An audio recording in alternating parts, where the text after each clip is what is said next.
J'ai été incorporé au sein des Forces armées béninoises en novembre 2000. Et après ma formation commune de base qui a duré 3 mois à Ouida, et puis la formation complémentaire au 1er bataillon inter-armes à Agbada, j'ai servi dans plusieurs unités et services de l'armée de terre jusqu'en 2002 où j'ai pris part à un concours d'entrée dans les écoles de niveau supérieur pour être notamment officier. C'est un concours très sélectif. J'étais admise et j'ai suivi ma formation d'officier au lycée militaire des jeunes filles de la Jamaria arabe libyenne à Tripoli de 2002 à 2004. Et donc, de retour de stage, après une harmonisation à l'École nationale supérieure des armées, puis à la direction du service de l'intendance des armées et l'actuelle direction centrale des services de commissariat des armées.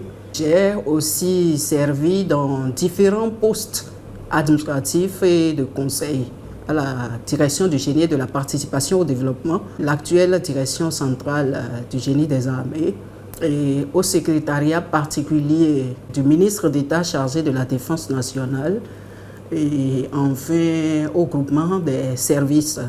Et donc, juste après cette unité dans laquelle j'ai servi, j'ai été affecté comme chef bureau, administration et vérification au commissariat de l'armée de terre. Il faut noter que cumulativement à mes fonctions de chef bureau, administration, je suis présidente de la cellule permanente de gestion des violences, abus et harcèlement au sein des Forces armées béninoises.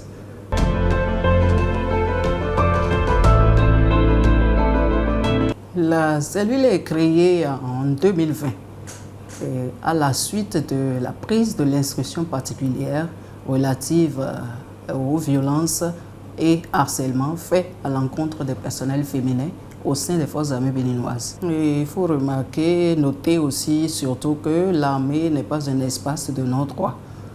C'est ce qu'il faut d'abord retenir. L'armée n'est pas une jungle non plus. D'accord? Il y a bel et bien des moyens légaux et pour permettre à tout militaire, que ce soit homme ou femme, de se faire entendre. Lorsque nous revenons à la cellule permanente de gestion des violences, par exemple, nous sommes dans l'éducation que dans la répression. Et si un personnel féminin se retrouve dans une situation inconfortable où elle sent le désir de se faire entendre, il y a l'instruction particulière dont je viens de parler. Et cette instruction particulière autorise les personnels féminins à porter plainte. Et à partir de ce moment, le haut commandement militaire prend des dispositions qui sont appropriées.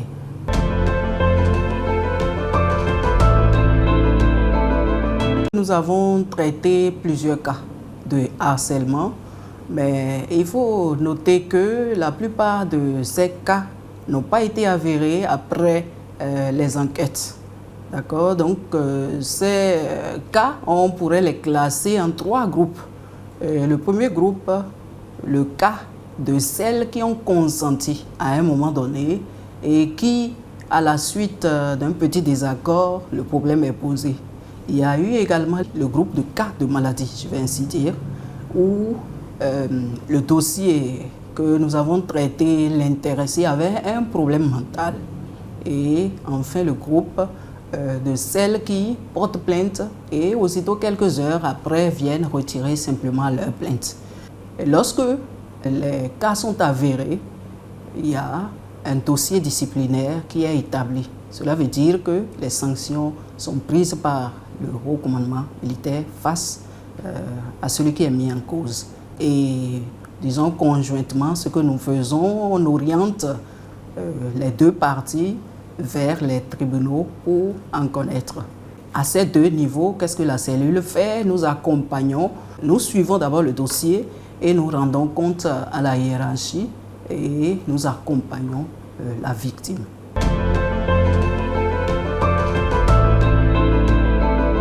Les personnels féminins avaient certainement des idées cachées en elles et qu'elles voudraient réviser ensemble, se retrouver.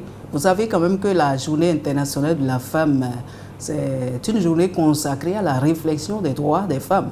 Donc certainement, elles avaient en elles cette idée et ce désir de pouvoir se retrouver pour réfléchir sur leur bien-être, leurs droits et aussi leurs devoirs. Parce qu'au sein de l'armée, on ne parle pas que de droits.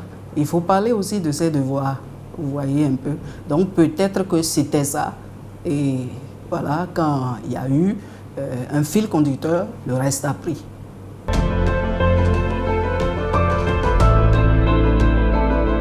S'agissant de la collaboration, je peux vous dire que l'armée est ouverte. L'armée est ouverte à toute collaboration pourvu que la procédure soit respectée.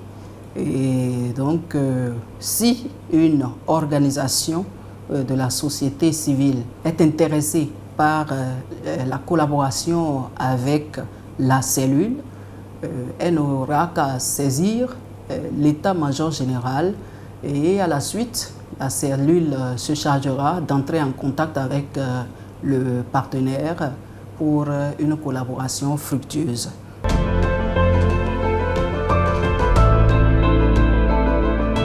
Je voudrais souhaiter que la population béninoise accompagne l'armée au regard des difficultés que nous avons, des difficultés face au terrorisme, que la population collabore franchement avec l'armée pour faciliter l'exécution des missions.